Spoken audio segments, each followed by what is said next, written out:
Terre d'éveil, C'est un lieu, un livre un podcast pour réveiller ensoleillé. notre vraie nature. Explorons la solitude. Nous pouvons expérimenter deux formes de solitude. Celle que nous choisissons et celle qui nous est imposée. La première peut être un espace de liberté, Un souffle après le tumulte. un moment précieux pour retrouver notre centre. Elle est bonne, elle est douce, elle est salvatrice. Mais l'autre Celle que nous subissons. a parfois le goût amer du rejet, de l'abandon ou de l'incompréhension. La solitude choisie devient souvent une nécessité. Fermer doucement la porte, Éteindre les bruits extérieurs, nous asseoir face à notre âme dans le silence. nous retrouver, C'est là que nous nous connectons avec notre souffle, nos rêves, parfois nos larmes. mais aussi avec cette voix intérieure que trop souvent nous oublions d'écouter. La solitude subie est plus douloureuse. Nous nous sentons invisibles, Nous avons l'impression de donner sans recevoir. d'aimer sans être aimés comme nous le désirons.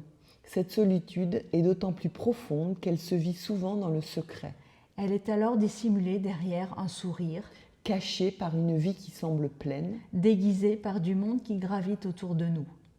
Dans ces moments, rien ne peut laisser paraître que nous nous sentons infiniment seuls, Notons pourtant, que la solitude, qu'elle soit choisie ou subie, aussi douloureuse soit-elle, peut devenir une voie d'éveil, tout dépend de comment nous la prenons, comme une souffrance ou, comme un messager.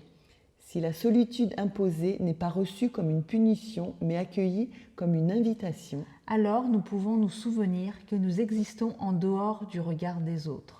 nous pouvons nous rappeler que notre valeur ne dépend pas de l'amour que l'on nous donne. Mais de celui que nous apprenons à nous offrir. Cette solitude nous demande bien sûr d'oser regarder nos blessures en face sans chercher immédiatement à s'en débarrasser. Oser accepter d'être seul Vraiment seul. pour entendre ce que notre âme a à nous dire. C'est en tout cas dans cette rencontre avec nos turpitudes intérieures que ces moments de solitude et de silence cessent d'être des instants de vide. Ils deviennent des instants de plein, Oui, de plein de nous-mêmes des espaces sacrés où nous pouvons guérir en profondeur de nos réelles douleurs. et commencer à nous choisir.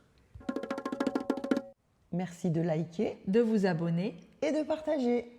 Et pour aller plus loin sur le chemin, Terre d'éveil, c'est un lieu, pour fertiliser l'épanouissement de l'être, un livre, pour faire scintiller nos différentes facettes, un podcast pour redonner de la vie à nos vies.